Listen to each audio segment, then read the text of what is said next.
in the fam. All in the fam. Come on. It's all in the fam. All in the fam. Come on. Now get your hands up. Now get your hands up. Now get your hands up. Now get your hands up. All in the fam. What's up, fam? You already know who it is. It's Brianna Cherie, host of All in the Fam, the certified fresh, all-inclusive, unfiltered podcast. So to reiterate over and over again, this whole entire season is about adulthood 101. So I feel like it's super beneficial to share some resources, tips, and tricks on how to succeed as a young adult in today's society. So today we're going to be talking about budgeting. Now, I'm still learning myself. I'm still practicing myself. I am no financial guru, so I apologize if you guys think I'm an expert, because I'm not. But I just want to share some insight that I've learned, and hopefully you guys can learn as well as you budget your finances. So let's get into it. So the 5 steps to budgeting. Step number 1, you need to figure out how much money you're managing. Okay. Step number 2, you want to track your spending. Step number 3, you need to decrease your spending and increase your income, depending on your lifestyle right now. I feel like a lot of us in this society, our generation, we love to spend every paycheck we get and save very little. So if that is you, maybe you need to decrease your spending and increase your income by spending less, or having a side job, or creating passive income. Tip number 4, or step number 4 to budgeting. No, that was step number 4. Oh, set your financial goals. See, this is why I have my notes in front of me. Set your financial goals. So what is it that you want to achieve to be financially stable? And the last step is to stick to whichever plan you choose, method, whatever. Be consistent, practice, stay on top of it. So step number 1, find out how much you're bringing in every month. Now, if you're salaried, you're going to know how much you're bringing in every month, because salaried employees, you get paid on the 15th and on the 30th, or the last day of the month, every single month. Every paycheck is going to be the same. If you're an hourly employee, you kind of have to do some math to figure out how much you're bringing in on a monthly basis, depending on how many hours you work. Are you working 34, 38, 40? Are your hours super consistent, or are they not consistent? Did you go on vacation? Did you take a couple of days off for sick leave? You kind of have to do some math to figure out how much you're bringing in.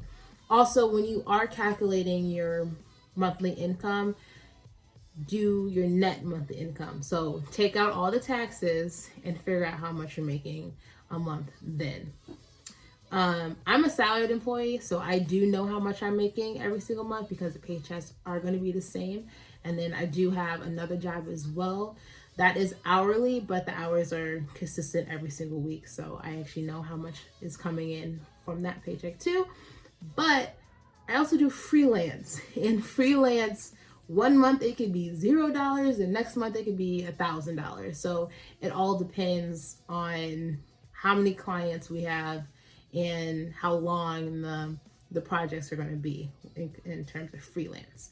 So everybody needs a starting point, a home base to their money management process, and that is to figure out how much you are managing on a monthly basis. So open up your bank accounts, check your bank statements, download a banking app, whatever you use to track your money, start tracking now.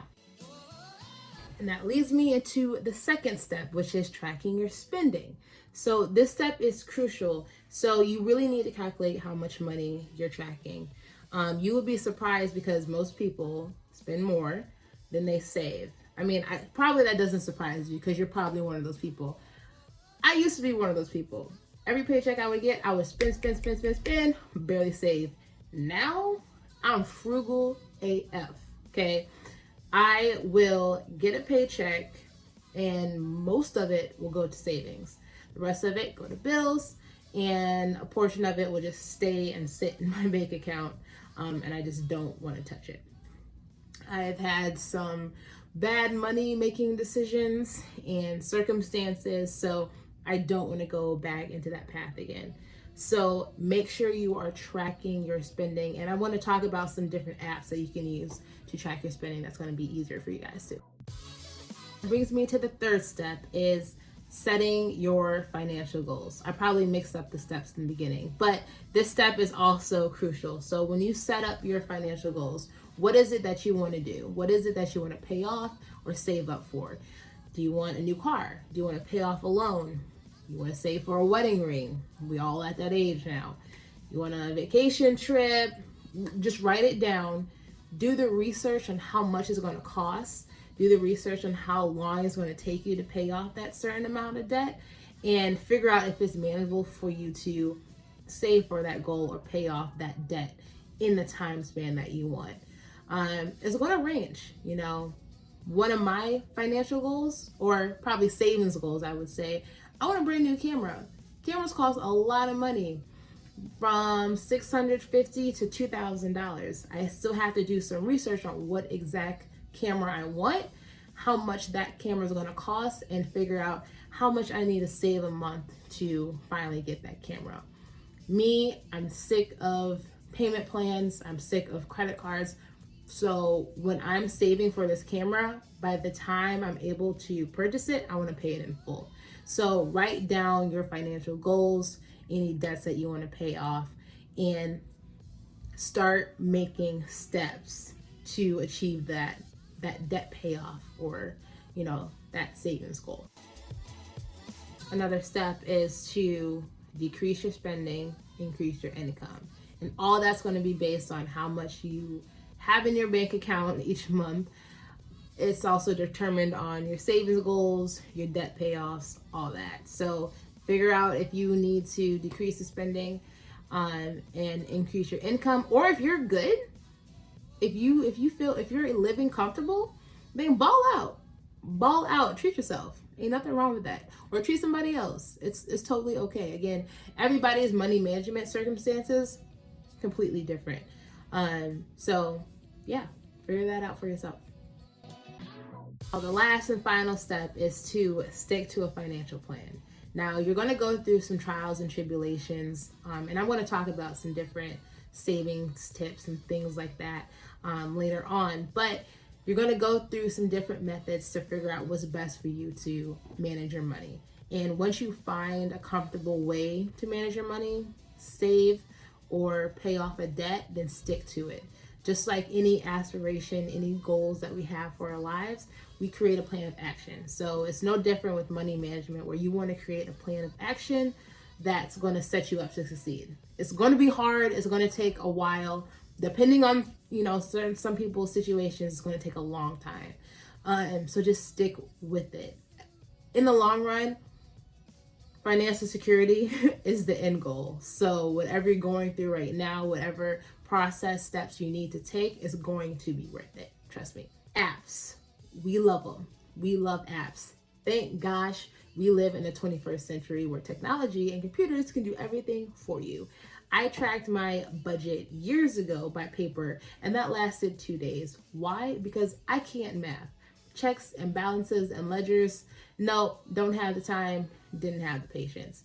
Now there's so many apps and tools that help us with money management, and I'm gonna go over those. So a couple ones are Mint, Wally, EveryDollar, and there's a couple others. So personally, I use Wally. I have the Wally app on my phone. It tracks my spending. I can create a budget, monthly budget every single month. Within the app, it's synced to my bank account. So anytime I get a paycheck, anytime I pay a bill, anytime I add money to my savings account, I even have my savings account synced up to Wally too. Everything is tracked and processed and analyzed. Wally also gives me insights as well. This is not a sponsored video, but if y'all listening, you can give me a paycheck. Anyway, Mint and EveryDollar does the same exact thing. So definitely do your research on which apps, electronic money management services are good for you. Most of them are free up until a certain point. And then when I mean up into a certain point, I mean if you want to go more in depth and get insights or do numerous things or add multiple bank accounts and credit cards and savings accounts, you might have to pay a fee.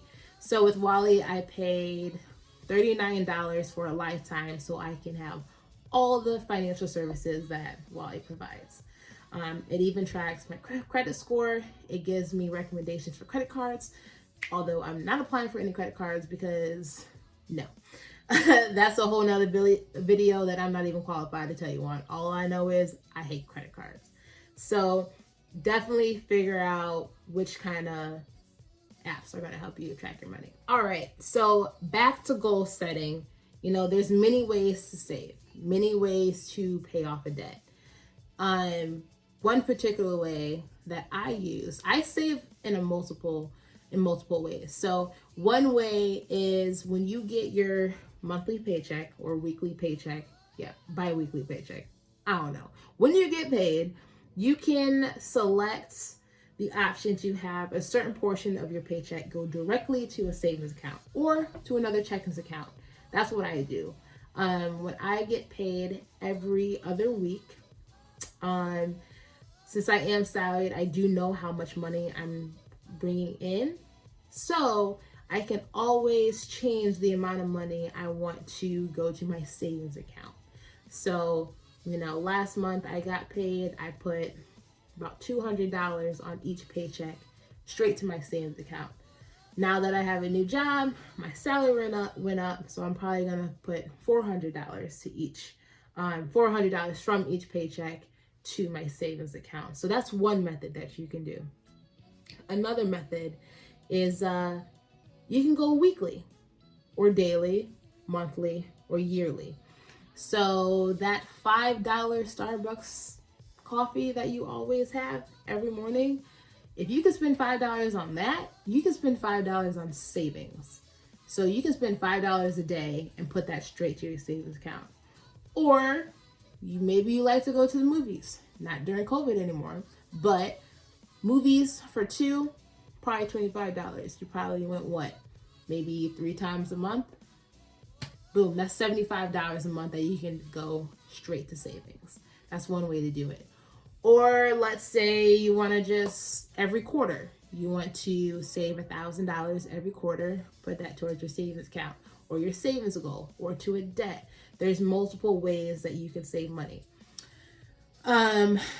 There's definitely some saving apps too as well. I'm blanking on the names. You kind of have to research which saving goals apps there are out there where they automatically take money from your bank account on a certain day and you set the amount. So you don't even have to think about it. You can be sitting at home watching Netflix and the next thing you know, money's being dropped out of your account, but it's going straight to your savings account. So that's one way to do it as well. Also Acorns. Acorns is a good app because Acorns uses the round up method. So let's say you're out at Target, you just bought a brand new book. I don't know who buys books at Target, but you did. And the book costs what? $19.95. So what Acorns is going to do is round up at 5 cents. It's going to go towards your savings account. Or you can round up manually yourself. Any transaction you know that you can easily round up, take that change, put it to savings. Educate yourself. I'm already butchering up this video. Don't listen to me. I'm not a financial expert. So I'm just trying to help y'all out the best I can in the best ability that I can. So because I'm no financial expert, I do encourage you guys to go out and research some other financial resources. Now, I'm a lame. I love podcasts. So Dave Ramsey is the man. He is a financial guru. His podcast is literally callers calling in for financial advice. Many callers are everyday Joe Schmoes like you and me with everyday money problems. And the way he explains and gives advice on money management, brilliant, genius. A part of me is like, why didn't I think about that? So definitely check out Dave Ramsey. He gives great financial advice. Also, his podcast is also on YouTube as well. There are some other YouTubers that I personally watch that give great financial advice. I have my notes with me, so Asia Dang, she is a finance YouTuber as well. Very insightful, informative.